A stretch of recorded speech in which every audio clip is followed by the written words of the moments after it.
मोदी सरकार येता येताच पठाणकोट झालं. पठाणकोट हा सैन्यांचा भयंकर सुरक्षित असा एअरपोर्ट आहे. तिथे मुंगी यायला जागा नाही.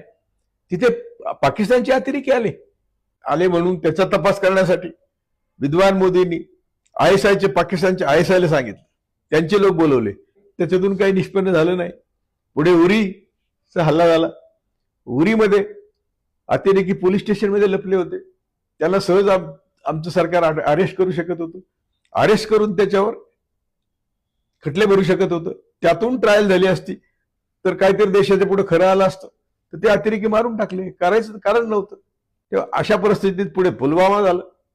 पुलवामामध्ये तो इन्स्पेक्टर जो होता तो सर्वांना माहिती आहे. त्याला तपासात घ्यायला पाहिजे होतं. RDS कुठून आलं?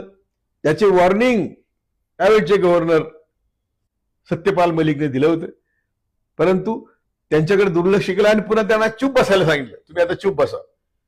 मलिक सांगून गेले की तुमच्या निष्काळजीपणामुळे, कारण मी तुम्हाला त्यांना विमानाने न्या म्हणत होतो. विमान ते मागत होते. मिलिटरीचे रस्त्याने जाण्याची परिस्थिती नाहीये. त्या रस्त्याला अनेक ठिकाणी रस्ते जोडतात आणि प्रत्येक ठिकाणी चौकी म्हणजे संरक्षित चौक्या उभ्या करणं शक्य नसल्यामुळं त्यांना विमानाने जाऊ दे असा सल्ला त्यांनी दिला होता. मिलिटरीचे लोकही विमानच मागत होते. तरी दिलं नाही, कारण पुलवामा झाला पाहिजे. पुलवामा झाल्याशिवाय सर्जिकल स्ट्राईक होत नाही बालाघाटचा. ही अशी यांची अत्यंत नीच प्लॅनिंग असतं.